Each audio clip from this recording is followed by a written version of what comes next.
À l'occasion de la sortie du prochain Doctor Strange, je me suis dit que ça pouvait être sympa de recréer un objet en 3D en rapport avec Marvel. C'est pourquoi j'ai décidé de modéliser l'objet qui a tout amplifié, la boîte de Doctor Strange dans No Way Home. C'est un objet magique appelé la Machina de Cadavus. Aujourd'hui nous allons la refaire en 3D, ça va être super cool, donc c'est parti, bonne vidéo. En premier lieu, j'ai créé le cube de base. J'ai remarqué sur la Machina que les coins n'étaient pas arrondis, mais qu'il y avait quand même des bords. Donc pour recréer ça, j'ai appliqué un modifier de bevel. Et après, je l'ai converti en mesh. Pourquoi? Parce que pour résumer, quand j'applique un modifier n'importe lequel, ça ne va pas l'appliquer en mode edit et ça va juste l'appliquer pour le rendu. Donc le convertir en mesh va permettre de le faire reconnaître en tant que réelle modification du cube. Après l'avoir converti, j'ai sélectionné tous les coins dans le mode edit et je les ai extrudés vers le haut pour les faire dépasser. Ensuite, je vais créer les trous. Pour ça, je vais réutiliser la technique du booléen comme pour le kendama, vous vous souvenez? C'est une technique de modélisation de soustraction, c'est-à-dire que tu as ton objet de base et pour le modéliser, tu vas créer un deuxième objet qui va soustraire ton premier objet comme ceci. Donc je vais créer un premier cylindre de la taille du trou.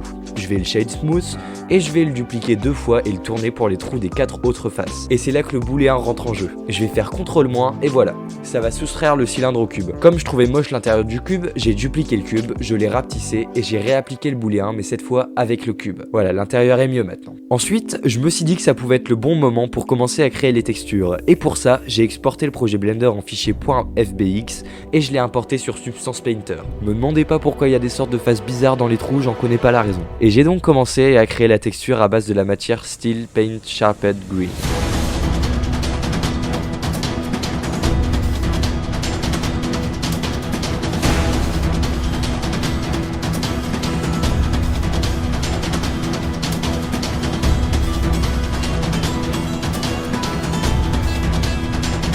Ça y est, j'exporte donc le maillage et la texture et je vais les importer dans Blender. J'ai voulu maintenant rajouter des détails, donc pour commencer, j'ai tenté de créer les ornements de trous hexagonales. Échec. J'ai abandonné et j'ai donc essayé sur Substance Painter à l'aide de la normale. Mais qu'est-ce que la normale? La normale, c'est un paramètre de texture comme la roughness ou encore le métallique. C'est le paramètre qui permet d'ajouter du relief sur la texture. Donc je me suis dit que ça pouvait être une bonne idée pour créer les ornements creux. Et j'ai eu raison. Voici le résultat avec les hexagones. J'ai ensuite voulu créer les autres ornements pour le réalisme et je pense que je me suis un peu compliqué la tâche puisque j'ai dessiné côté par côté les ornements du cube.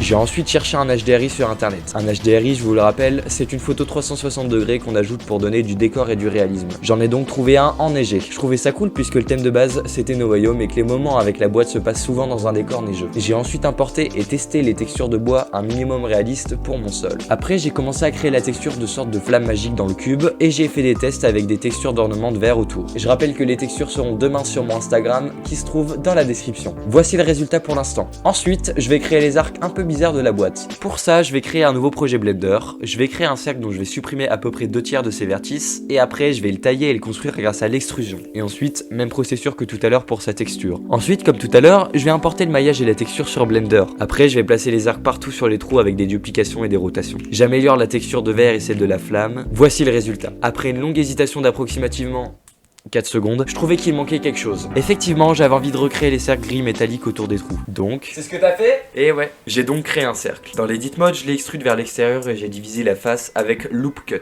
CTRL R. J'ai changé et modifié la taille de tous les cercles de vertice. Ensuite, petit modifier de solidify. Et après, j'ai créé la texture métallique grisée et un peu rouillée dans Substance Painter. Et encore une fois, j'importe le maillage et la texture sur Blender et je les place sur les 6 faces. J'ai ensuite changé la texture du cube et je l'ai foncé pour qu'elle aille mieux avec la texture des cercles et qu'elle soit plus réaliste. Et voici le résultat.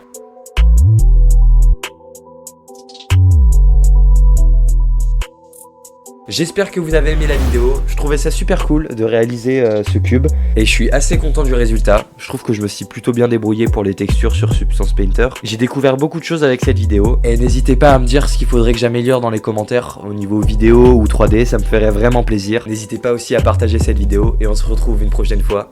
Au revoir.